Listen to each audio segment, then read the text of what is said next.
നീരൊഴുക്കം വന്നപ്പോൾ ജലമിറങ്ങിയെന്നു കരുതി എന്റെ തീരത്ത് വീട് വെക്കാൻ വരരുത്. ഞാൻ സമുദ്രമാണ്, ശക്തമായി തിരിച്ചുവരും. ദേവേന്ദ്ര ഫഡ്നാവിസ് എന്ന മറാത്ത BJP നേതാവ് 2019 പറഞ്ഞ വാക്കുകളാണിത്.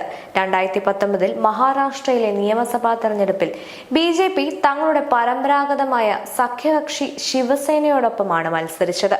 സ്വാഭാവികമായും എതിരാളികളായ കോൺഗ്രസ്, NCP സഖ്യകക്ഷികളുടെ ഇന്ത്യ മുന്നണിയേക്കാൾ അവർ മുന്നിലെത്തി. 105 സീറ്റിൽ BJPയും 56 സീറ്റിൽ ഉദ്ധവ് താക്കറെയുടെ ശിവസേനയും ജയിച്ചു. വാസ്തവത്തിൽ BJP നയിച്ച ഫഡ്നാവിസ് ആയിരുന്നു മുഖ്യമന്ത്രിയാകേണ്ടത്.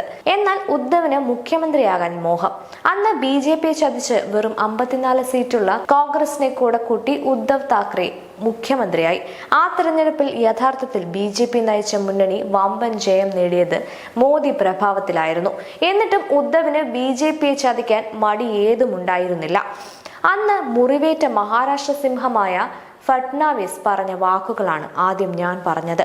ആ സമുദ്രം കഴിഞ്ഞ വർഷം ദേശീയതയുടെ വൻ തിരകളോടെ നിയമസഭാ തെരഞ്ഞെടുപ്പിൽ വൻ വിജയം നേടി. ഫഡ്നാവിസ് മുഖ്യമന്ത്രിയുമായി. അവിടം കൊണ്ടും തീർന്നില്ല. ആ സുനാമിക്ക് മുന്നിൽ ശിവസേന അമ്പെ കടപുഴകിയിരിക്കുന്നു.